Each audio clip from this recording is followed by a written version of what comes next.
Trevor Manuel, thank you very much for doing this with us today.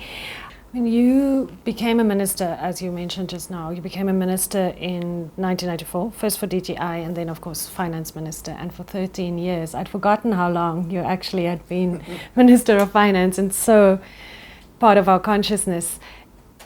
Many people argue you were the biggest, the best successful Finance Minister we've had.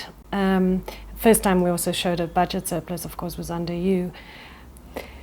Today, if you look at the economy, how worried are you? I'm quite worried, and I'm worried because in many ways, economic development depends on both what the Minister of Finance does, but also what the economic ministers do. One of the people we'd worked with over the period, Professor Ricardo Hausman from Harvard Kennedy School, says, when you see, managing an economy is like conducting an orchestra. Macroeconomic policy, which is the stuff that the Reserve Bank and the Finance Ministry do, is just the percussion. It gives the beat. But you can't listen to percussion. You need all of the rest of the orchestra. You need to listen to brass, you need to listen to woodwind, you need strings, you need all of those things together. But that's not what the Finance Ministry does. But you need very high levels of coordination. And I don't get that sense of coordination. I think that part of what we've also done is to diversify into smaller and smaller ministries, making the coordination harder and harder because the experiences are vastly different, and we're a small country and we don't have a deep skills pool. And so we're trying to do things with public servants who don't have a lot of experience themselves, and you're trying to coordinate all of this across many ministries, and I think we're becoming weaker and weaker. And so instead of harmony, you've got cacophony, and that I think is a big problem. But also because we're dealing with less experience. And the goodwill that we had in the build-up to the 94 elections, and that continued for a period, needed to be earned and re-earned, but you earn it through contact with people you frequently disagree with. But in order to engage people, you need a measure of self-belief. And I think that there's too little of that happens at the moment.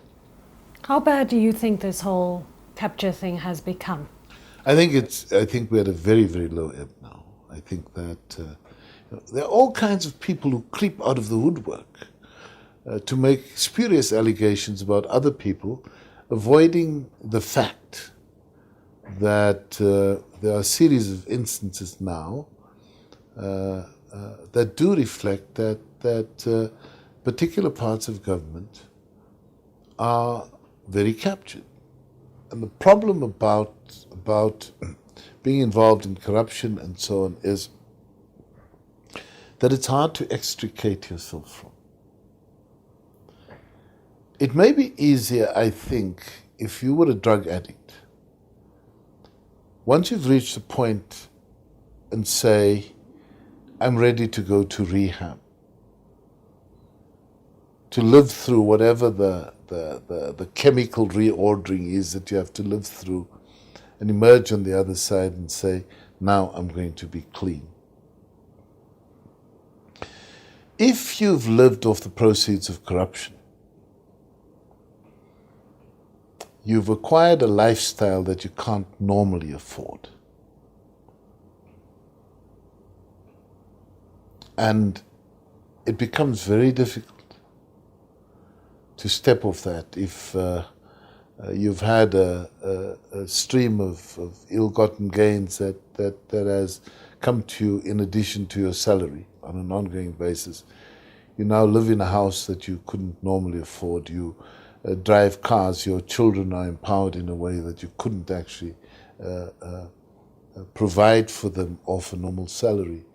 To call a halt to all of that voluntarily seems to be incredibly difficult, and much more difficult than dealing with a problem like drug addiction, which is why you must actually have much louder conversation in society, and there must be consequences. People must go to jail for stealing from the poor. I don't think that we must second guess this stuff. People must go to jail because when they steal, they don't steal from the wealthy in society. The wealthy don't need public services in quite the same way. They always steal from the poor. And I think that it's contrary to everything that we believe about whose interests should be represented by government in this country.